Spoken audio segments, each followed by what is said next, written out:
Assalamu alaikum wa rahmatullahi wa barakatuh. Your Excellency, Ismail Omar Gelle, the President of the Republic of Djibouti. Your Excellency, Dr. Abiy Ahmed, the Prime Minister of Federal Democratic Republic of Ethiopia. Your Excellency, Mohammed Abdullahi Farmajo, President of Somalia. Your Excellency, Hassan Ali Khaireh, the Prime Minister of Somalia. Representatives of the chairperson of the African Union, they are here. Your Excellency, Dr. Wargane Gebeyaho, the Executive Secretary of IGAD. Your Excellency, Donald Yamamoto, the U.S. Ambassador. Excellency, distinguished guests, ladies and gentlemen, all protocols observed, good afternoon. Mr. President and Chairman as well, first and foremost, let me say that it's a great pleasure to be here with you today and to participate the continuation of the dialogue between Somaliland and Somalia. Allow me to extend my sincere appreciation to the regional, continental, and international community for your presence here today to discuss a topic of great importance to the Horn of Africa. Allow me to further thank His Excellency, President Ismail Omar Gelle, and the people of Djibouti for their warm and brotherly hospitality in welcoming us in this beautiful country. Though we may be separated by land and sea, nothing will diminish the important role you all play and will continue to play in your efforts to bring peace and stability to the African continent.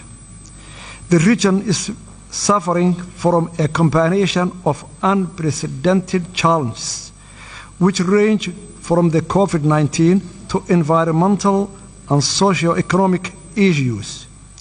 Regional cooperation and hegemony is urgently required to steward the vulnerable to more prosperous and stable future. Restarting of these mediation talks with international support is an important factor in securing a more sustainable future in the fulfillment of onerous and worthy duty of building a safe, secure, and stable relationship for the people, for Somaliland and Somalia. Excellencies, allow me to stress the current phase that we are entering is a crucial in shaping the future of the future bilateral relationship between our two neighboring countries, regional stability, and sustainable and prosperous future for the Horn of Africa.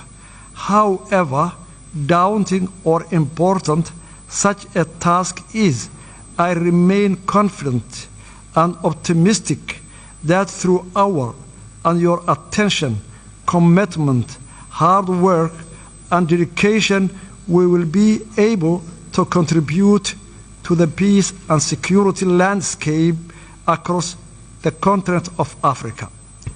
Excellencies, allow me to present a brief historical background on how we got to where we are today. Republic of Somaliland received its independence from the United Kingdom 26 June 1960. Notification of that independence was duly registered with the United Nations, and 35 countries recognized Somaliland. Somaliland voluntarily united with Somalia 1st July 1960 to form the Somali Republic. The union was not legally binding, as the Act of Union was never formally signed. Therefore, the unification effort fell short of the requirements mandated by domestic and international law. From the beginning, the union malfunctioned as Somaliland people were hugely oppressed. The people of Somaliland expressed their displeasure with the Union by overwhelming voting against the new constitution in the referendum held in 1961 and followed full-scale struggle against the Somali Republic.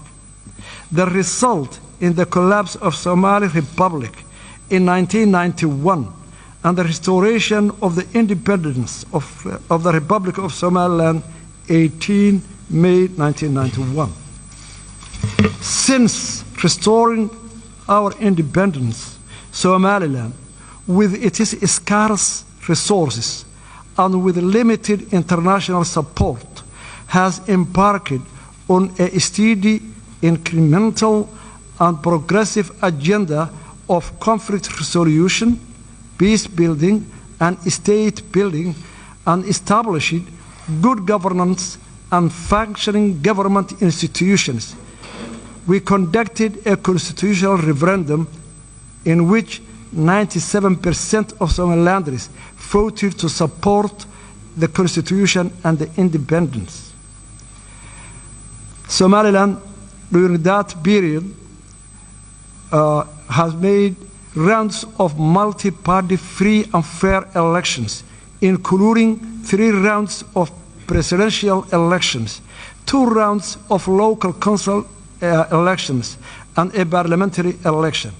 Republic of Somaliland has created a conducive environment that enabled a thriving private sector and an inflow of international investment.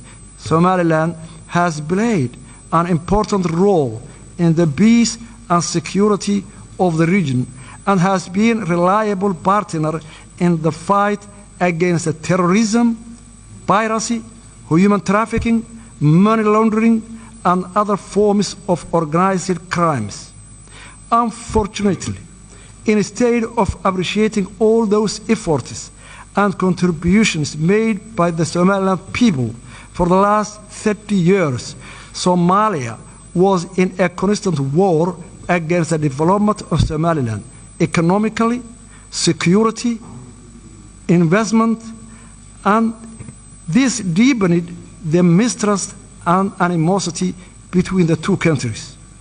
Ever since Somaliland entered hastily into a voluntary union with Somalia, the Somaliland people has been at the receiving end of injustice, discrimination, and state-sponsored genocide at the hands of the Somali government.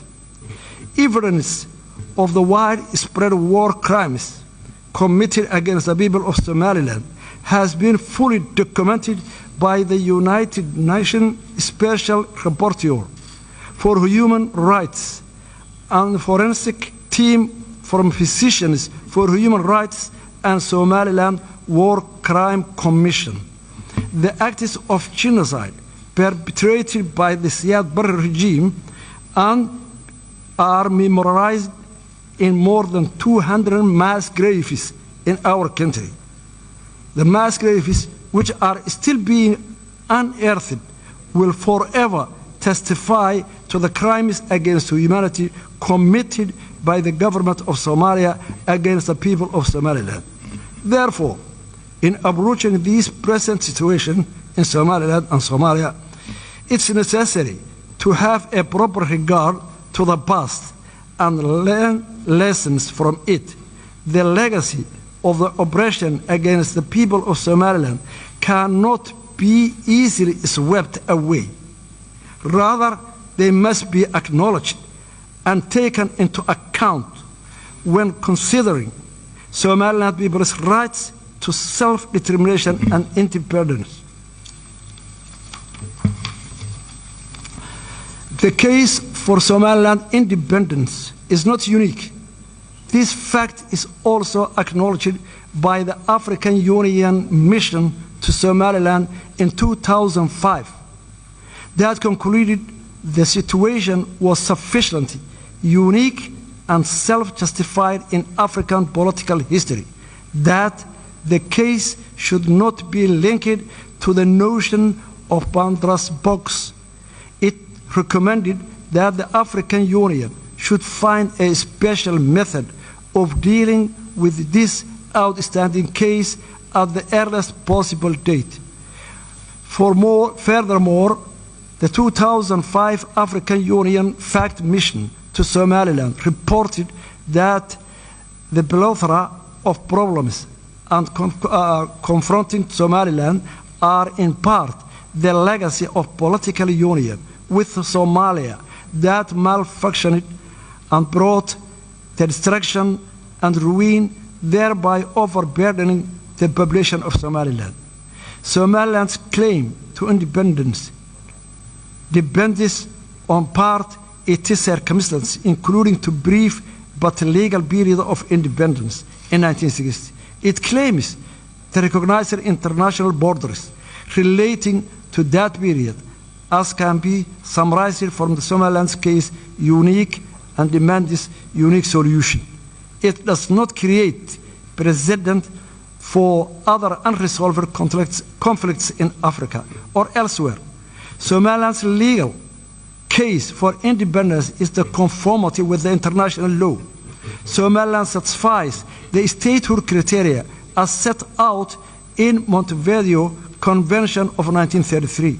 Somaliland fulfills the conditions set out in Article 4P of the Constitutive Act of the African Union, which enshrines respect of borders existing on the achievement of independence, since Somaliland borders correspond to those received upon independence from the Great Britain.